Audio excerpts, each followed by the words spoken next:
अमावस्या के दिन भूत प्रेत, पितृ पिशाच, निशाचर जीव जंतु और दैत्य ज़्यादा सक्रिय और उन्मुक्त हो रहते हैं।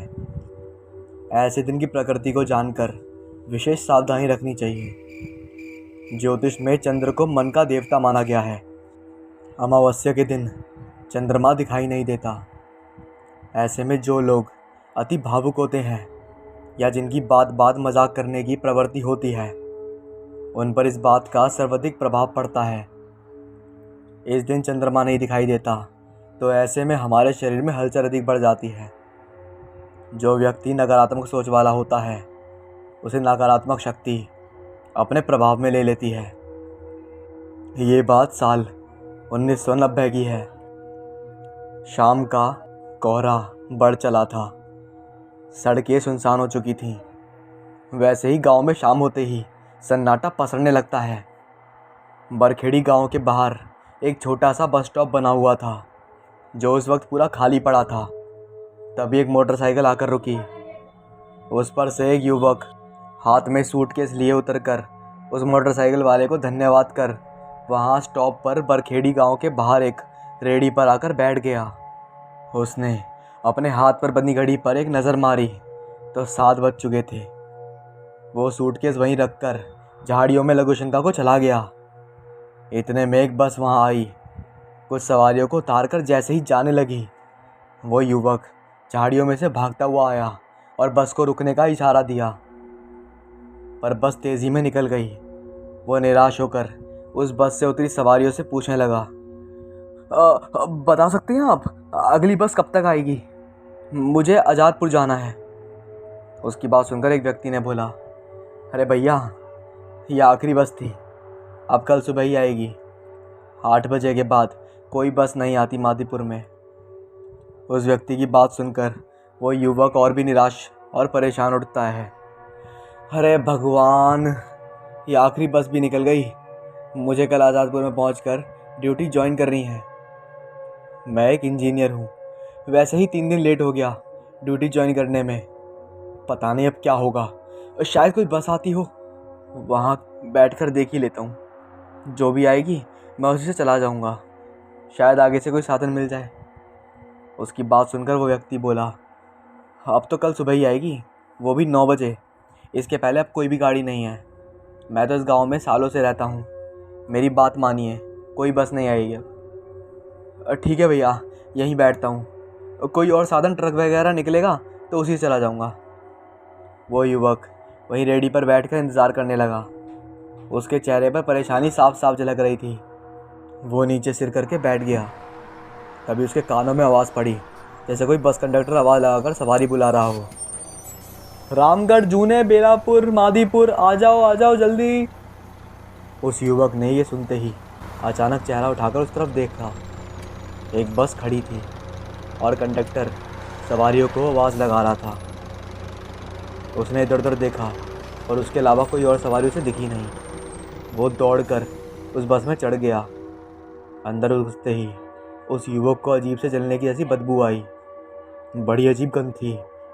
उसने आसपास नज़र दौड़ाई, कहीं सीट खाली नहीं थी। कुछ लोग पंक्ति बनाकर सीटों के बीच गली में खड़े थे। उसने आगे देखा तो ड्राइवर के सामने वाली जगह खाली थी। उसे आश्चर्य हुआ कि जब ये ड्राइवर के बगल वाली सीट खाली है, तो इनमें से कुछ लोग यहाँ क्यों नहीं बैठे और खड़े क्यों हैं। उसने सीट को गौर से देखा। सीट तो बढ़िया भी। कंडक्टर से पूछकर वो वहीं बैठ गया। उसने आज़ादपुर का टिकट कंडक्टर से लिया। वो मन ही मन सोचने लगा, उस आदमी ने तो कहा था कि अब कोई बस नहीं है और सुबह ही मिलेगी, तो ये बस, अरे चलो छोड़ो यार, मुझे तो अपने काम से जाना है। ये सोचते हुए वो बस में बैठ गया। बस अपनी गति से भागे जा रही थी, क्योंकि जब तक रोड अच्छा था तो ड्राइवर टाइम कवर करने को गाड़ी भगा रहा था। आगे वैसे ही कच्चे रोड पर बस 30 से 40 की स्पीड में चलने लगी थी। बाहर मौसम ख़राब हो चला था। हवा के साथ पानी की बूंदें गिरना भी स्टार्ट हो गई थी। रात के लगभग 10 बज चुके थे। आगे रास्ते पर पूरी तरह अंधेरा था। सिर्फ बस की हेडलाइट की रोशनी में आगे का रास्ता दिख रहा था। यदि लाइट बंद कर दो तो पूरे रोड पर कुछ भी ना देख पाए। बिल्कुल असंभव था बिना लाइट के देखना। वो युवक बैठे बैठे बस में अंदर सवारियों पर नज़र दौड़ाता है। सभी एकटक उसे ही देखे जा रहे थे। उसे बड़ा अजीब सा लगा ये सब।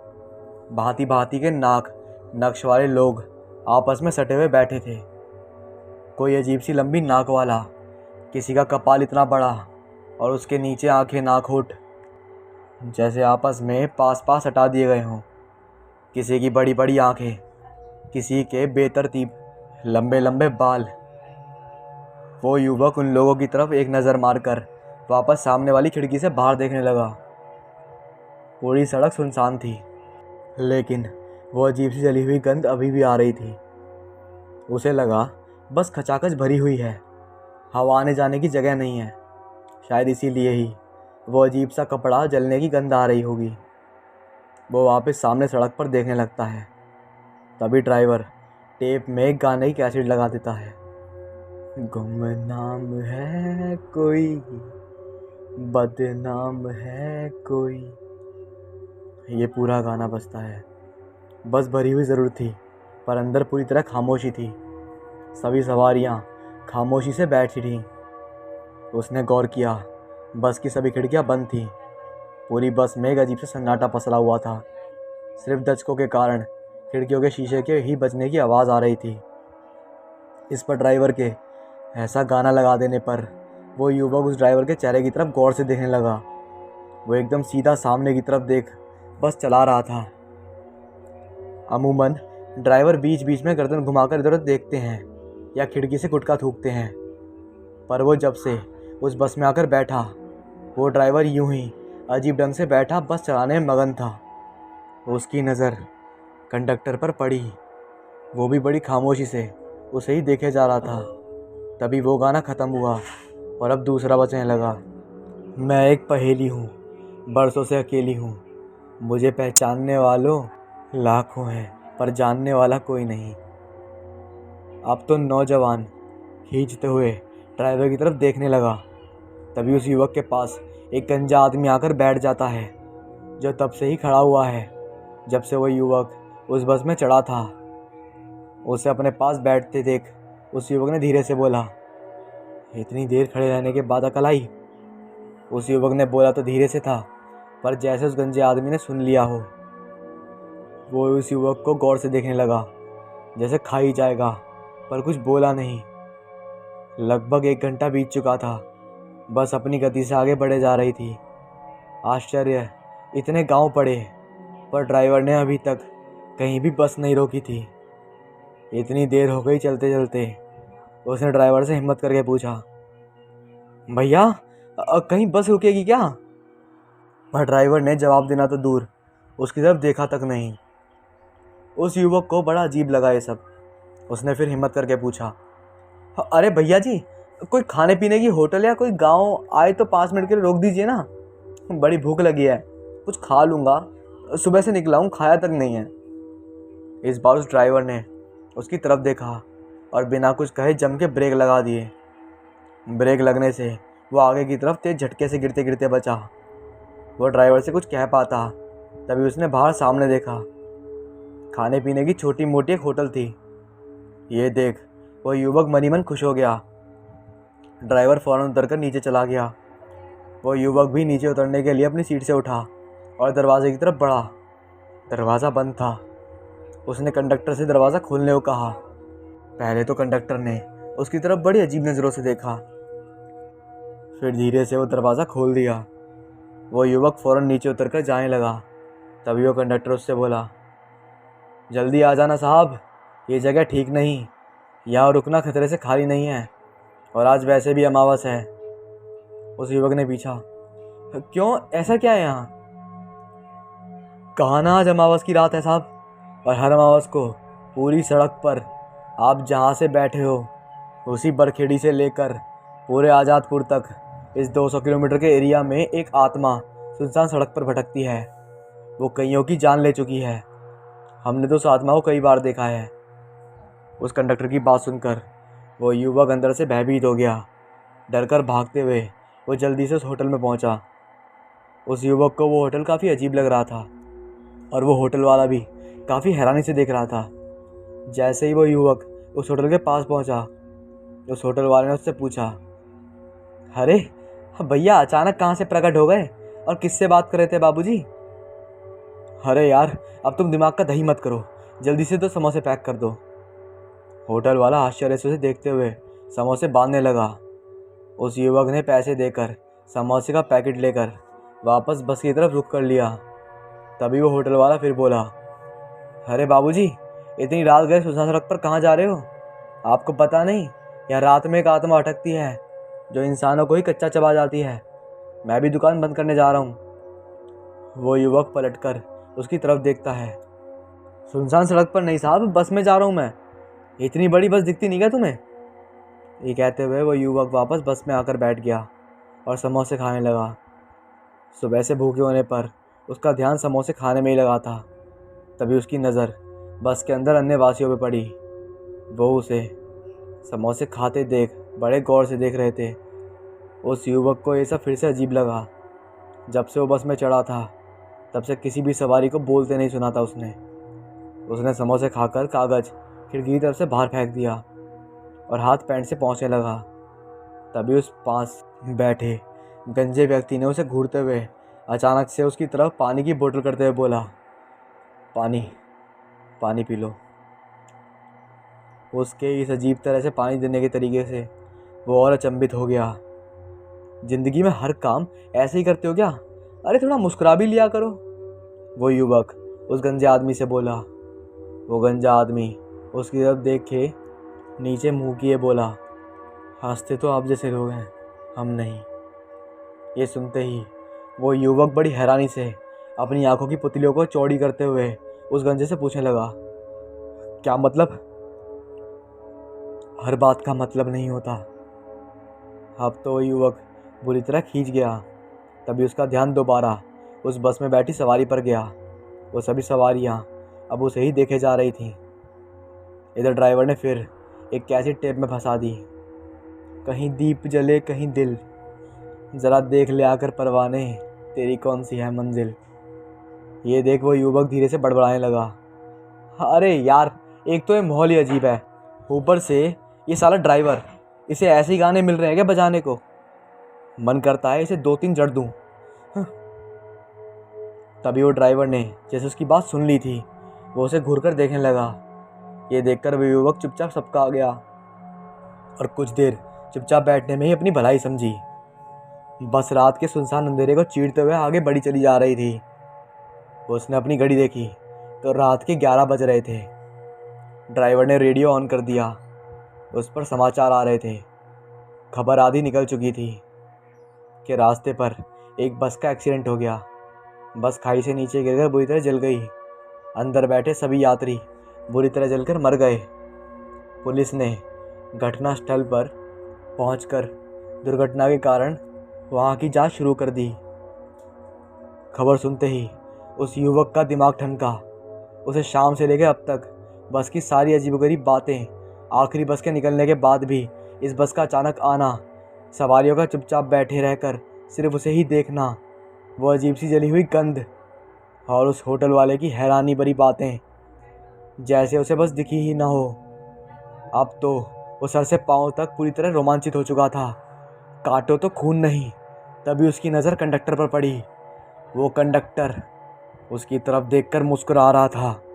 फिर उसने ड्राइवर की तरफ देखा तो ड्राइवर जब तक अजीब तरह से खामोश बैठा हुआ था, अब वो भी कटिल मुस्कान बिखेर रहा था।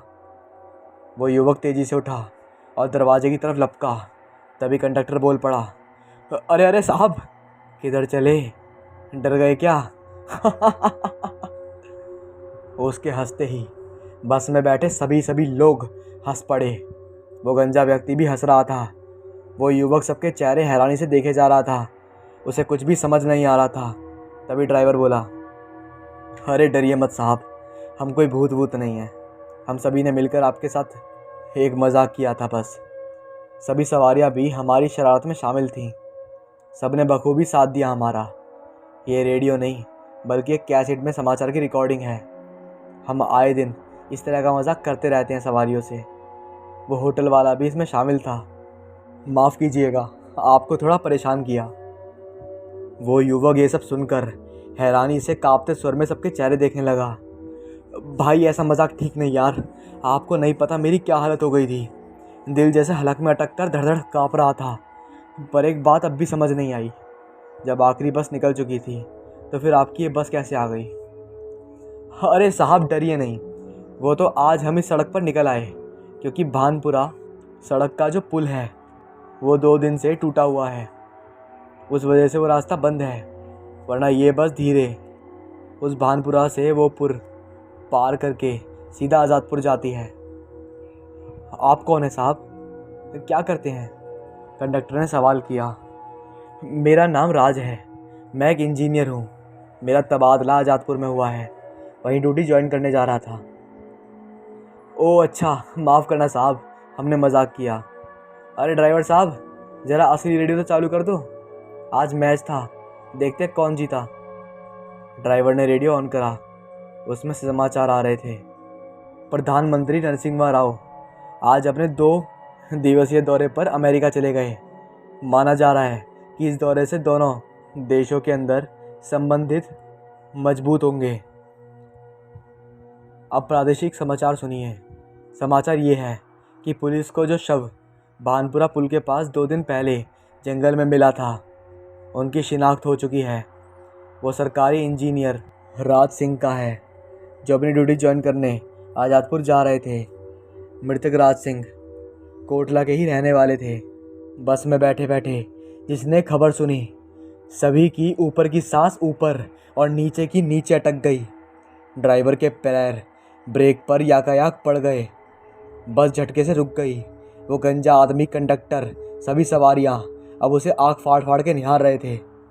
तभी वो युवक अचानक अपना सिर ऊंचा करता है। उसका चेहरा काला, आंखें तो थी ही नहीं, बस उसकी जगह तो गड्ढे थे और चेहरे से खून टपक रहा था। उस डरावने चेहरे के होठ कुछ बोलने के लिए धीरे से खुले और एक मोटी आवाज़ में उसने बोला, लेकिन मैं मजाक नहीं करता, सच कहा था तुमने। आज अमावस है। मैं मरा ज़रूर 2 दिन पहले था, पर मेरी आत्मा आज के दिन ही आज़ाद हुई है, क्योंकि आज अमावस है। अमावस हम आत्माओं का सबसे बड़ा त्यौहार। मुंह फाड़कर वो ड्राइवर की तरफ देखकर भारी आवाज़ में हंसते हुए गर्दन को लंबी करके बोला, मैं एक पहला हूँ, बरसों से जगेला हूँ। और इतना कहते ही वो एक काले धुएं में तब्दील होकर खिड़की का कांच फोड़ते हुए बस से बाहर हवा में उड़ गया। सभी लोग जैसे भूत बन चुके थे, ना पलक झपका रहे थे, ना ही कुछ बोल पा रहे थे। यार ये मूवी वालों का भी ना सही है। मतलब मकड़ी काट ले तो स्पाइडरमैन, चमगादड़ काट ले तो बैंटमैन, और अगर भेड़िया काट ले तो मानव भेड़िया। वाओ, बताओ यार, ये भी कोई बात होती है? राज पिछली सीट से बोला। उसकी नज़रें मोबाइल पर टिकी थीं और कानों में हैंड फ्री लगे हुए थे। इतने में बगल वाली सीट पर बैठा हुआ, कार को ड्राइव करता हुआ चरण बोला, अरे भाई, फिर भी तो तेरे को सारी मूवी देखनी होती है ना, संभल के रहियो, तुझे कोई खुजली वाला कुत्ता ना काट ले। राज ने उसे चिढ़ाते हुए बोला, नहीं यार, भेड़िया काटने से कोई वेयरवुल्फ नहीं बनता। कार चलाता हुआ उनका तीसरा दोस्त अनिकेत आराम से बोला, तुझे कैसे पता? हाँ, वेयरवुल्फ ने बताया क्या? और ओए, तू हमें लेकर जंगल क्यों जा रहा है? अपने दोस्त के पास क्या? राज आगे झुकता हुआ बोला, हाँ भाई, तू जिधर मैं उधर, तू लंच मैं डिनर। चरण बोला और दोनों हंस पड़े। अनिकेत संजीदगी से गाड़ी चलाता रहा। वहाँ 2 राज्यों की सीमा लगती थी। जंगल बहुत विशाल और घना था। ना तो पेड़ों की कटाई होती थी और ना ही जंगली जानवरों का अवैध शिकार। लोग वहाँ के वन विभाग की तारीफ करते नहीं थकते थे। गाड़ी एक वन विभाग के पुराने बने खूबसूरत से गेस्ट हाउस के पास आकर रुकी। राज के पिता एक फॉरेस्ट अधिकारी थे और उन्होंने ही वो सारा बंदोबस्त करवा दिया था। एक बूढ़े चौकीदार ने उनका स्वागत किया। वो दोनों तो आसपास का माहौल, दृश्य सब देखकर खुश होने लगे, पर अनिकेत की नज़रें एक पुराने मोटे पेड़ के तने पर टिकी हुई थीं। वहाँ खरोच कर कुछ उकेरा हुआ था। तभी उसे हल्की खटखट की आवाज़ सुनाई दी। वो घूमकर गेस्ट हाउस के पीछे आ गया। वहाँ अलग से रसोई घर और गोदाम बने हुए थे। अनिकेत ने देखा कि उम्र में उससे थोड़ा बड़ा एक युवक लकड़ियाँ काट रहा था। वो लंबा था और उसका शरीर मांसपेशियों और उभरी नसों से भरा हुआ था। उसके लंबे बाल भी कंधे तक आ रहे थे। राजीव, हो गया, बस कर। लकड़ियों को रसोई में पहुंचा दे, खाने को देर होगी, बूढ़े चौकीदार ने कहा और वो रुक गया। उसने लकड़ियों का गट्ठर बनाया और ज्यों ही पलटा, अनिकेत ओट में आ गया। पता नहीं क्यों उसे देखकर कुछ अजीब सा महसूस हो रहा था। 24 साल पहले वही जंगल, वो पूरे चांद की रात थी। एक उफनती हुई नदी का किनारा था। हालांकि रात के समय नदी का पानी बिल्कुल शांत सा किसी कांच की भांति लग रहा था, जिसमें चांद अपना अक्स निहार रहा था। नदी के किनारे बहुत से छोटे बड़े तंबू लगे हुए थे। तंबुओं के पास ही आग भी जल रही थी। वो एक बहुत ही विशाल और सघन जंगल था। तभी रात के सन्नाटे में एक तेज चरमराहट का स्वर उभरा और जंगल की सघनता में सेंध लग गई। एक पुराना पेड़ जैसे कर्राता हुआ धरती से आ लगा था। कितने साल लगे होंगे उसे इतना मजबूत पेड़ बनने में, और कुछ ही घंटों में वो बस लकड़ी का ढेर था। सिर्फ लकड़ी। वैसे और भी थे। वहाँ कटाई का काम जोरों पर चल रहा था। और तभी पूरा जंगल गूंज उठा किसी भेड़िए की रोने की आवाज़ से। कुल्हाड़ियाँ, आरियाँ सब थम गई और सब सहम कर इधर उधर देखने लगे। अरे क्या हुआ, हाथ क्यों रुक गए? एक रूखी आवाज़ आई। वो सुना वो सुना अपने साहब जी, पास खड़े मजदूर ने कहा। सुना। इन जंगलों में भेड़िए रहते हैं, वही आवाज़ कर रहे हैं। अब हाथ चलाओ। पर ठेकेदार साहब, आप तो कह रहे थे ये सब झूठ है, अफवाहें हैं। अभी भेड़िए की आवाज़ नहीं आती तो? हाँ, तो वो भेड़िया आकर तेरा काम करेगा। बात वो नहीं है साहब। आज मैं जंगल के अंदर गया था। वहाँ जो आदिवासी कबीला है ना, वो लोग बड़ी अजीब सी बातें कर रहे थे। भेड़िया सचमुच। चुप, एकदम चुप। अब एक और बकवास नहीं, काम करना है तो कर, वरना दफा हो। ठेकेदार गरजा और मुंह में बीड़ी दबाए वहाँ से चला गया। काम दोबारा शुरू हुआ। वो हाथ में एक फ्लास्क लिए नदी के किनारे खड़ा था। पहले उसने सावधानी से चारों तरफ देखा। रात के वक्त नदी के किनारे सुरक्षित नहीं होते थे। कोई जंगली जानवर पानी पीने अचानक वहाँ पहुँच सकता था। फिर वो झुककर फ्लास्क में पानी भरने लगा। तभी उसे लगा कि सामने वाले किनारे पे कुछ तो था। उसने जल्दी से देखा। कुछ देर तो कुछ ना दिखा। फिर अंधेरे में दो आंखें चमकी। वो और गौर से देखने लगा और साथ ही किसी अज्ञात आशंका से उसका हाथ उसकी जेब में भी सरकने लगा। वहाँ उसकी गन मौजूद थी और अगले ही पल जैसे कोई बिजली सी चमकी और पूरा जंगल गूंज उठा मानवीय चीखों से। भयंकर दर्दनाक चीखें। सारे मजबूत दिल ठहरा दे। वो सब काम छोड़कर आपस में सटकर खड़े हो गए और एक विशाल झुंड बना लिया। वो सहमकर हर तरफ देखने लगे। कुछ देर बाद वो संभले। वहाँ उधर नदी के किनारे पर से आवाज़ आई थी। एक मजदूर डरते हुए बोला। फिर हिम्मत करके सभी ने अपनी कुल्हाड़ियाँ और कुछ जलती हुई लकड़ियाँ उठाई और धीरे धीरे डरते हुए नदी की तरफ चल दिए। पास पहुंचकर बहुत सी सिरकियों के स्वर एक साथ गूंजे।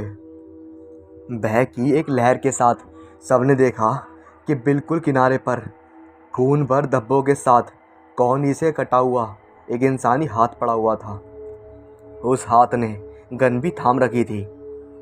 मजदूरों ने अपने ठेकेदार साहब का हाथ साफ पहचाना, पर सबसे बड़ा सवाल तो ये था कि बाकी के साहब कहाँ गए। और सोचते हुए सारे के सारे फिर बुरी तरह ढह चुके। वो विकराल जंगल एक बार फिर गूंज उठा। भेड़िए की रोने की डरावनी आवाज़ें आ रही थी, मानो वो स्वर उन सहमे हुए मजदूरों के जहन में उठते सवालों का जवाब हो। वो एक साधारण सा घर था। एक ऑटो घर के सामने आकर रुका। उसने भाड़ा चुकाया और दरवाजे की घंटी बजाई। उसका नाम राव सिंह था। वो कभी आर्मी में था, पर उसे निकाल दिया गया था।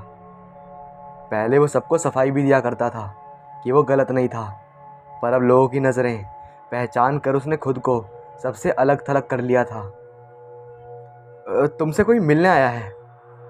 उसकी पत्नी संध्या ने दरवाज़ा खोलते हुए नापसंदगी से बोला और अंदर चली गई। उसने ड्राइंग रूम में कदम रखा। "कैसा है मेरा यार?" वो उठते हुए मुस्कुराया।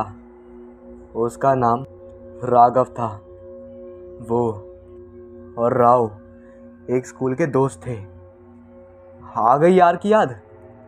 राव ने व्यंग कसते हुए बोला। "अरे पागल, मैं तो हमेशा तेरे को याद करता हूँ, तू ही गायब रहता है। अच्छा चल छोड़, काम की बात कर।" दोनों सोफे पे बैठते हुए बोले। "मुसीबत में हूँ यार, तेरी मदद चाहिए।" राघव आग्रहपूर्वक लहजे में बोला। राघव ने एक भौं उठाई। बहुत मुश्किल से ऊपर से लेके नीचे तक सारे सरकारी अधिकारियों की जेब गर्म करके इतनी मुश्किल से वो सरकारी टेंडर मैंने हासिल किया था यार। कौन सा, वो पुल वाला?" पुल ही नहीं भाई, आगे सड़क का भी। पर काम तो शुरू होना तो दूर की बात है, पेड़ ही नहीं कटवा पा रहा हूँ। अब बता। "अरे तो उसमें मैं क्या करूँ यार?" राघव ने उसे विस्तार में सारी बातें बताईं। "और यार, इस बार तो मेरा ठेकेदार ही गया था, पेड़ कटवा रहा था। मजदूरी नहीं मिल रहे उसे उस जगह पर काम करने के लिए। तो मैं पेड़ काटूं जाकर?" "नहीं यार, उस भेड़िए को मार दे बस।" राव ये सुनते ही उसे घूरने लगा। "देख, मैं जानता हूँ तू ये कर सकता है। तेरा निशाना मशहूर है यार। मेरी मदद कर दे प्लीज़, मैं लुट जाऊंगा नहीं तो।" राघव काफ़ी गिड़गिड़ाते हुए बोला। राव सोचता है। "मैं पैसे दे दूंगा तुझे, 5-6 लाख जितने बने उतने दे दूंगा मैं तुझे।" ये सुनते ही राव ने आंखें चढ़ाई। "अच्छा 10 ले ले, पर मना मत कर यार। ये काम चुपके से हो जाए बस, और तू ही कर सकता है यार।" राघव बोला। राव सोचता रहा। एक भेड़िया? मुझे ना वो नॉर्मल नहीं लगता यार। क्या पता वेयरवॉल्फ हो। राघव पागलों की तरह बड़बड़ाया। क्या दिमाग खराब है तेरा भाई? 3 हादसे हुए मेरे आदमियों के साथ, तीनों पूर्णवासी को ही हुए हैं। ये इत्तेफाक तो नहीं है, और कोई सामान्य भेड़िया इतना शक्तिशाली हो सकता है क्या?" राव सोचता रहा। कुछ देर बाद उसके हाथों में एक चेक थमाकर राघव चला गया। "अब यही बाकी रह गया है क्या, चीड़ी मार बनना?" कमरे में आती हुई संध्या बोली। "अरे भेड़िया मारना है, और मुझ में कुछ है जो वो मेरे पास आया है, समझी?" राव दांत पीसता हुआ बोला। "सोचना भी मत, अरे अपना किया हुआ ही पलट कर आता है। वैसे ही इतनी अनहोनी हो चुकी है हमारे साथ, अब और कोई पाप ना सर ले लेना।" संध्या बोली। राव तमक कर उठा। "तुम बच्चा नहीं पैदा कर पा रही हो तो ये मेरी गलती है, हाँ?" वो गुस्से से बोला। संध्या की आंखें भर आई और वो सुबकती हुई वहाँ से चली गई। राव को अफसोस हुआ कि उसने उसे ताना मारा था। उसके 3 गर्भपात हो चुके थे। उसके खून में कोई खराबी थी जिसकी वजह से गर्भ ठहरता नहीं था। उसे एक लंबे इलाज की ज़रूरत थी, पर उनकी आर्थिक स्थिति ऐसी नहीं थी कि वो ये करा सकें। फौज से निष्कासित किए जाने के बाद बहुत दिनों तक वो बेरोजगार रहा। फिर उसे एक प्राइवेट सुरक्षा एजेंसी की मामूली नौकरी मिल गई। औलाद के मामले में जहाँ उसने हालत में समझौता कर लिया था, वहीं संध्या पूजा पाठ में रम गई थी कि कभी तो भगवान खुश होंगे और उसकी गोद भरेंगे। उस पूरे जंगल में 21 आदिवासी कबीले आबाद थे। कुछ में दोस्ती भी तो कुछ में नहीं बनती थी, पर हर कबीले में एक बात सामान्य थी। उनके घरों के बाहर अजीब से जानवर का चेहरा बना होता था। उन दिनों वहाँ के एक बड़े कबीले में काफ़ी उत्साह का माहौल था। कबीले के एक बच्चे की जान बच गई थी। वो अजगर का शिकार होते होते बाल बाल बचा था। वैसे तो वो कबीला शहरी हस्तक्षेप से पसंद नहीं करता था, पर उस शहरी मेहमान का उसने भरपूर स्वागत किया था जो जंगल में तस्वीर लेने आया था, और उसी ने बच्चे की जान बचाई थी। वो किसी चैनल की तरफ से था जो जंगली जीवों पर कुछ शूट करना चाहता था, पर असल में वो राव सिंह था जो हालत का जायज़ा लेने आया था। उसने राघव से मनमानी रकम मांगी थी उस भेड़िए को ख़त्म करने की, ताकि वो अपनी परेशानियों से निजात पा सके और संध्या का इलाज करा सके। और पहले कदम के तौर पर वो सफलतापूर्वक अब वहाँ के एक कबीले का मेहमान बन चुका था। उसी रात वो एक झोपड़ी में था जब उसे ढोल बजने और लोगों के अजीब आवाज़ में चिल्लाने की आवाज़ सुनाई दी। वो बाहर निकला। बाहर धूप जैसी चांदनी बिखरी हुई थी। लोग इकट्ठा थे और अजीब अजीब स्वर में चिल्ला रहे थे।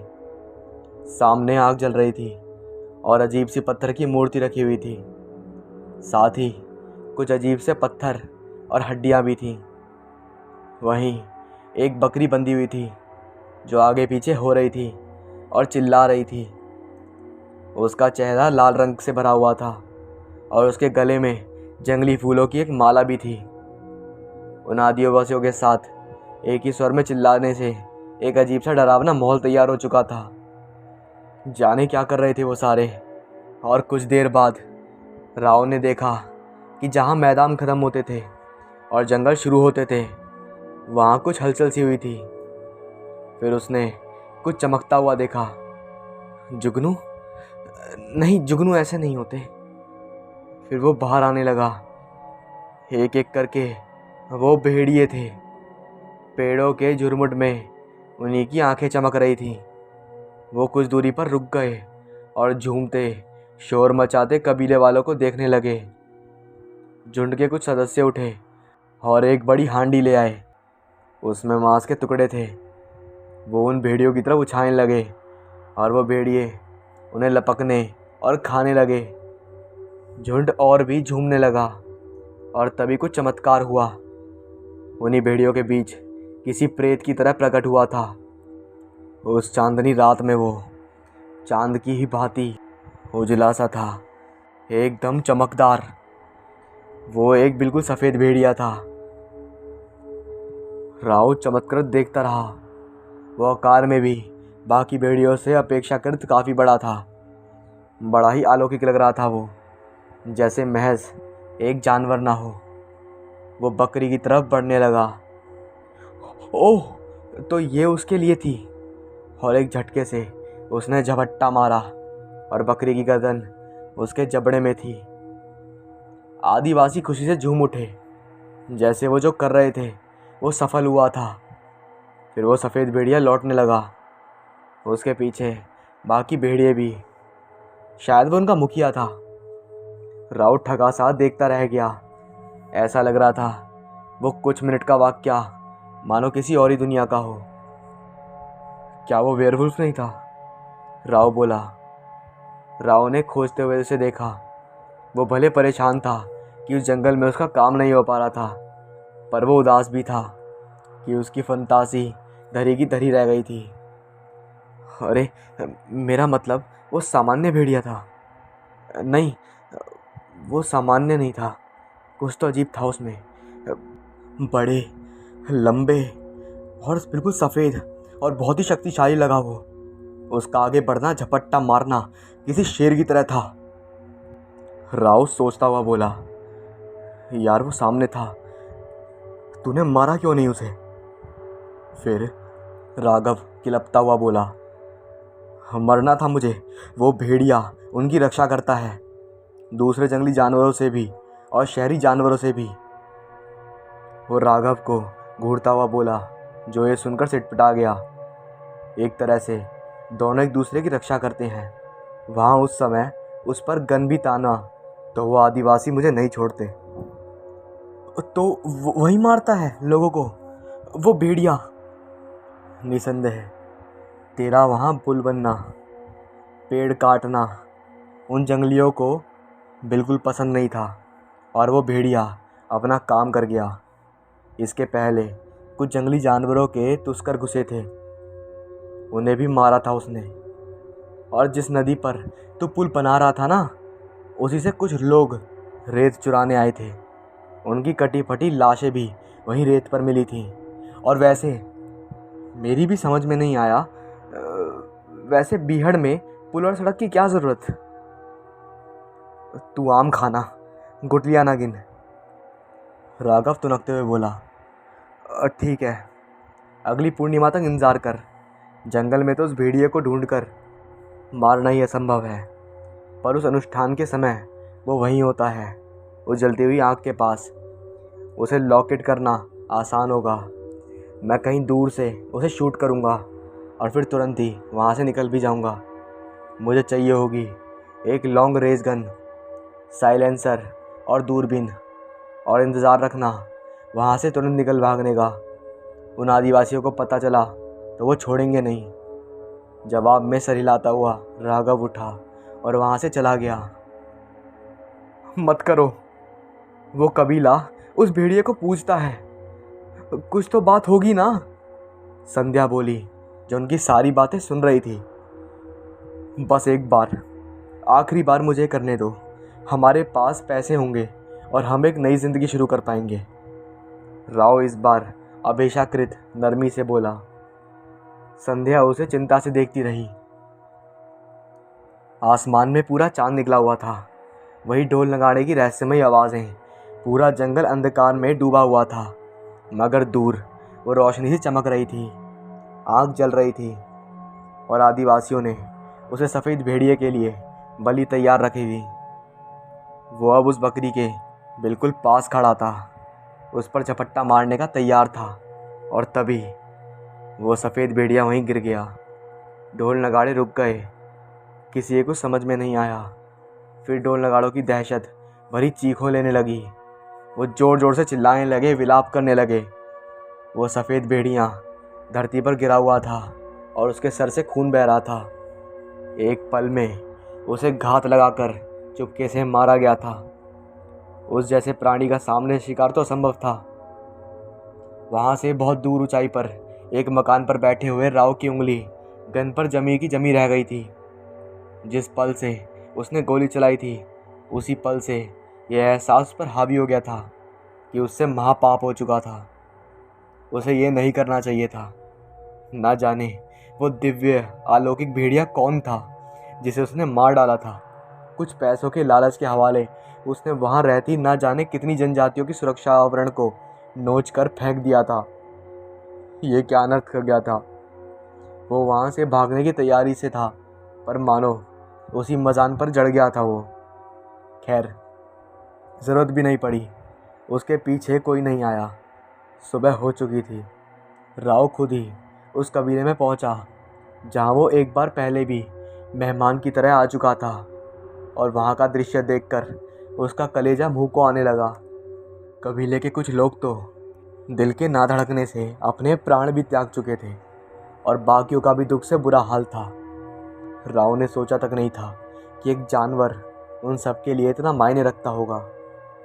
सरदार ने उसे पहचाना और किसी पुराने मित्र की तरह उससे मिला और सारा किस्सा सुनाया।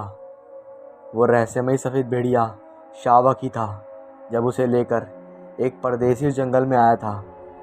वो अजनबी घायल था। जंगल के लोगों ने उसे असहारा दिया था।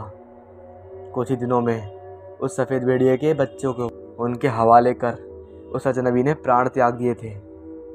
वो भेड़िया तब से वहीं रह रहा था। उसके पीछे ही और भेड़िए भी वहाँ आते गए, मानो वो सफ़ेद भेड़िया कोई चुंबक हो। वो वहीं रहता और हर तरीके से उन कबीले वालों की सुरक्षा करता। कबीले के घरों के बाहर उस जानवर की आकृति का यही मतलब था कि उन्हें उसकी सुरक्षा हासिल थी। हालांकि सरदार ने जो समय बताया वो राव को एक सामान्य भेड़िए के जीवन काल के लिहाज से बहुत लंबा लगा, पर उसे तो पहले से ही लग रहा था कि वो कोई सामान्य भेड़िया नहीं था। उसने हर तरफ नज़र डाली, लोग बिलख रहे थे और उनका दुख देखकर वो आत्मग्लानि से भर उठा। फिर पूछता हूँ, ज़रूरत क्या है इस पुल की? कौन आ रहा है इस भीड़ में? इस रोड के समांतर दूसरे रास्ते भी तो हैं, फिर ये रोड क्यों? ज़रूरत है, मुझे ज़रूरत है, उन लेबरों की ज़रूरत है, उन सरकारी कर्मचारियों की ज़रूरत है। हाँ, माना कि शायद ये पुल यहाँ इतना ज़रूरी नहीं है, तू समझा ना, काम ऐसे ही चलता है यार। राघव खींचा। इस समय दोनों उसी बहती नदी के किनारे पर खड़े थे जहाँ से कुछ दिनों पहले उस ठेकेदार का कटा हुआ हाथ मिला था। अरे यार, तो शहर कम पड़ रहे हैं क्या? वहाँ गंद मचाओ ना। राव अपनी करनी से यह सुलग रहा था। ये तुझे क्या हो गया है राव? ये तू क्या क्या बात कर रहा है? राघव बुरी तरह चौंका, क्योंकि राव के हाथ में उसी समय उसकी गन प्रकट हुई थी और फिर उसने एक के बाद एक कई गोलियां अपने दोस्त के जिस्म में दाग दी। लो, अब तुम भी ख़त्म और तुम्हारी ज़रूरतें भी ख़त्म, वो दांत पीसता हुआ बोला। तभी वहाँ कबीले के सरदार दूसरे और लोग आ पहुँचे। इसकी लाश को ठिकाने लगा दो।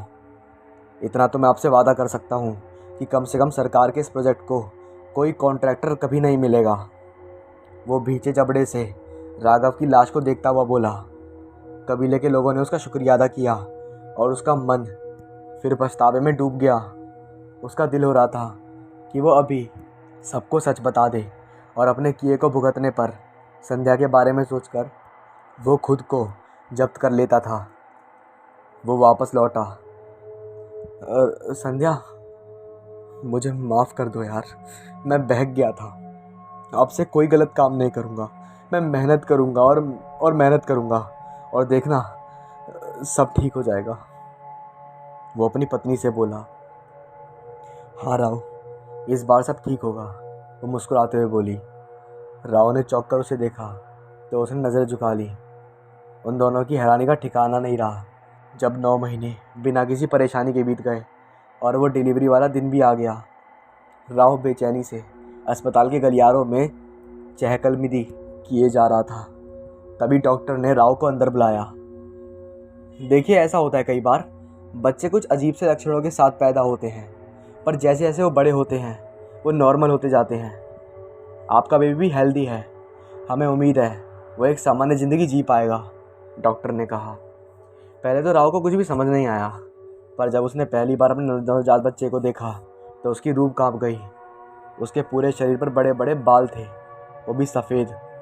उसके नन्हे नाखून नुकीले आकार के थे और वो थोड़े पीले भी। और डॉक्टर ने भी ये बताया कि ये भी नॉर्मल है कि कुछ बच्चों के मुंह में जन्म से ही दांत होते हैं। और राव सब समझ गया। सही कहती हो तुम संध्या, हमारा किया पलट कर ज़रूर आता है। ये कोई इत्तेफाक नहीं था कि इस बार तुम्हारा मैक्सिग्रीज नहीं हुआ। सबने उलझन से राव को देखा। वो एक बार फिर उसी जंगल में था। मैं आप सबका अपराधी हूँ, वो मैं ही था। मैंने ही गोली चलाई थी उस रात और आप सबके रखवाले उस भेड़िए को आपसे छीन लिया था, राव बोला। कुछ पल तो किसी को समझ में नहीं आया, फिर सभी के चेहरे पर बड़ी ही हिंसक भाव आए। आप जो भी सजा देंगे मुझे मंजूर होगी, मगर उससे पहले, राव ने अपने हाथ में थमी कंबलों की गहरी आगे की, संभालिए इसे, ये लौट आया है। सबकी नज़रें उस अजीब से बच्चे पर टिक गई और अगले ही पल मानो रोमांच का विस्फोट हो गया। उन सभी की खुशियाँ कोई ठिकाना नहीं रहा। उनका रखवाला वापस आ चुका था, हाँ, बस किसी और रूप में। राव को सजा देना तो दूर, उसकी तरफ किसी का ध्यान तक नहीं था। वो जश्न मनाने की तैयारी करने लगे थे। राव मुड़ा और आके पहुँचते हुए चल दिया। वो उसकी चौथी संतान थी जो जीवित बच गई थी, पर अपने हाथ ही आज उसने उसे खुद खुद से दूर कर दिया था।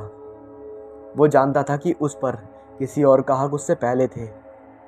उसके दिमाग में बज रहे थे वो नगाड़े, उन झूमते जंगलियों का दृश्य, वो पूरा चांद और उसकी तरफ देखता हुआ वो रहस्यमयी सफ़ेद भेड़िया। उस जंगल का रखवाला था वो, और आदिवासी भी उसे बहुत चाहते थे। और वो मूर्ख ये सब बस एक गोली से ख़त्म करने चला था। औलाद के होते हुए भी वो कभी उससे ना मिल पाएगा, और शायद यही उसके लिए ही सज़ा थी।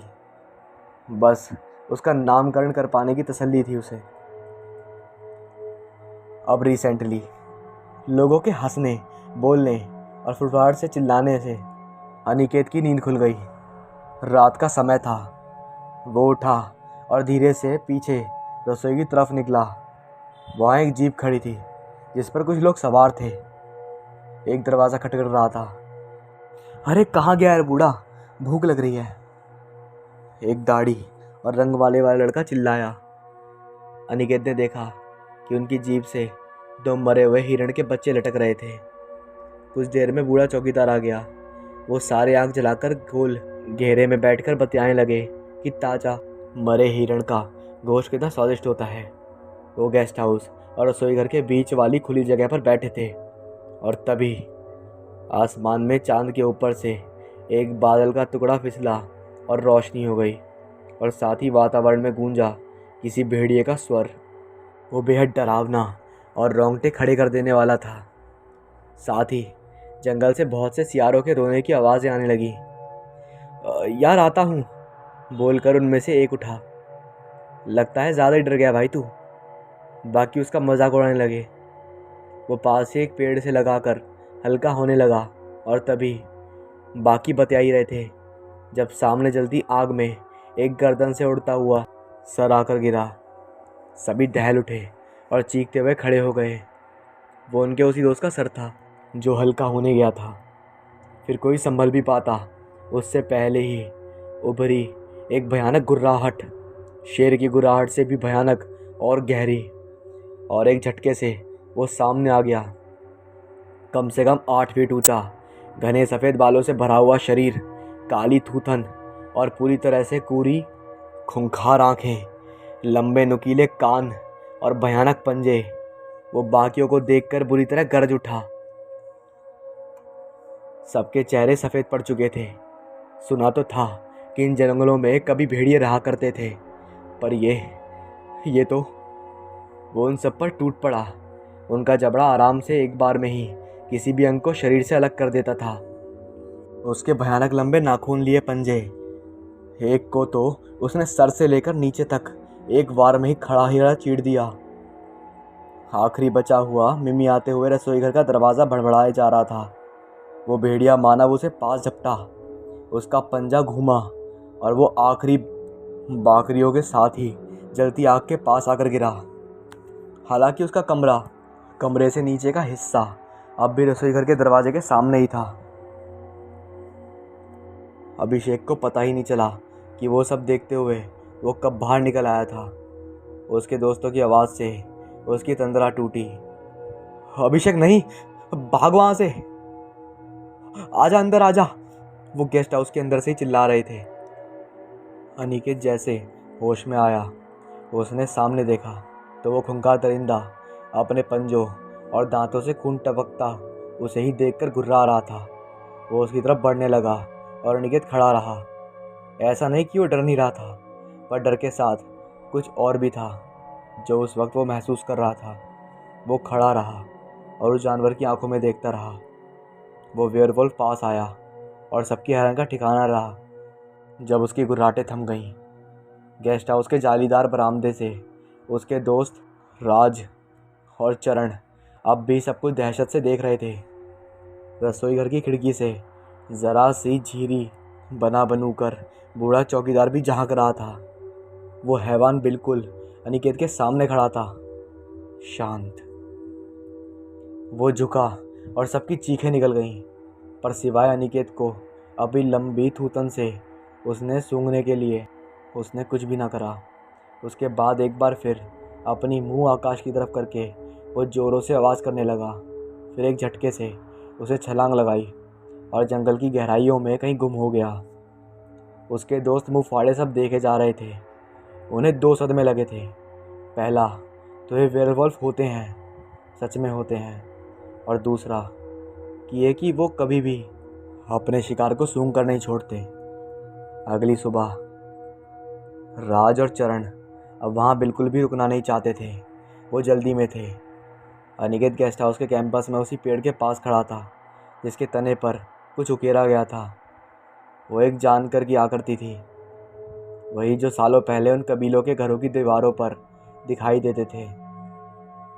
तभी अनिकेत को लगा कि पीछे कोई खड़ा है। वो पलटा। वो कार्तिक था। वो दोनों अब कुछ दूर एक आड़े पड़े लकड़ी के लट्ठे पर अगल बगल बैठे थे। तुम बिल्कुल पापा की तरह दिखते हो, वैसे ही हैंडसम, लंबे, खूबसूरत, अनिकेत मुस्कुराते हुए बोला। कार्तिक उसे घूरने लगा। मैं मम्मी जैसा हूँ, अनिकेत बोला। वो राव और संध्या की अगली संतान थी जो उस अजीब भेड़िए जैसे बच्चे के बाद पैदा हुई थी। और वो अजीब भेड़िया जैसा बच्चा ही कार्तिक था जिसे उसके पिता ने सालों पहले जंगल को सौंप दिया था। पापा बताते थे कि जब मम्मी की शुरू से इच्छा थी कि उनके बेटे का नाम कार्तिक हो, और मैं हैरान होता कि फिर मेरा नाम कार्तिक क्यों नहीं है। मम्मी तो बहुत पहले से गुजर गई। फिर अभी कुछ ही दिन पहले पापा ने मुझे तुम्हारे बारे में बताया, जब उन्हें लगा कि अब उनके पास भी समय कम है, कि मैं अकेला नहीं हूँ, मेरा एक बड़ा भाई भी है। अनिकेत ने उम्मीद से कार्तिक को देखा। वो खड़ा हो गया और जंगल को घूरने लगा। ये मेरा जंगल है, वो बहुत ही गहरी और धीमी आवाज़ में बोला। जब छोटा था तो भेड़ियों के साथ ही रहता था, कुछ कुछ दिखता भी वैसा ही था। फिर धीरे धीरे वो सारे चिन्ह गुम होते गए, पर बाढ़ की तरह लौट आते थे हर पूरे चांद वाली रातों को। और मैं ये बन गया। लोग इसे अभिशाप कहते हैं, पर शक्ति, अभिशाप हो गया वरदान, यह हमारे हाथ में है। यहाँ सब कुछ मुझसे है, मेरा दायित्व है। यहाँ मेरे नियम चलते हैं और मैं तोड़ने वालों को दंड भी देता हूँ। तो इसलिए यहाँ कोई शिकार या अवैध कटाई नहीं होती। अनिकेत मंत्रमुग्ध सा उसे देखता रहा। मैं यहीं रहूँगा, ये मेरा घर है, यहाँ मेरी ज़रूरत है, कार्तिक बोला। उसके चेहरे पर हमेशा एक सा पथरीला भाव रहता था, जैसे वो कोई इंसानी रोबोट हो। मैं जानता हूँ, अनिकेत जल्दी से बोला। मैं बस तुमसे एक बार मिलना चाहता था। और क्या मैं कभी कभी यहाँ आ मेरा मतलब है। उसने जल्दी से आंखें पहुँची और परे देखने लगा। तभी एक हॉर्न की आवाज़ आई। अनिकेत अब चल भी यार, चरण ने आवाज़ लगाई। अनिकेत जाने को मुड़ा और तभी कार्तिक ने उसके कंधे पर हाथ रख दिया। हाँ, कभी भी मेरी ज़रूरत हो तो। वो इतना ही बोला और अनिकेत उसके गले लग गया। ज़िंदगी में शायद पहली बार कार्तिक हल्का सा मुस्कुराया और अपने भाई का सर थपथपाने लगा। वो लौट रहे थे। गाड़ी चरण चला रहा था, पिछली सीट पर पड़ता हुआ। राज अभी भी कोई वेयरवुल्फ की फिल्म देख रहा था और अनिकेत कार के बाहर हर पेड़, हर पत्ते को निहार रहा था, जो कहीं ना कहीं उसके भाई की ही जागीर थे। अनिकेत सच बता, उसने तुझे काटा क्यों नहीं? या नाखून ही लग गया हो, कुछ तो लगा होगा। राज ने फिर पीछे से एक बकवास उछाली। अनिकेत मुस्कुराया। नहीं, और वैसे भी भेड़िए के काटने से कभी कोई वेयरवुल्फ नहीं बनता है।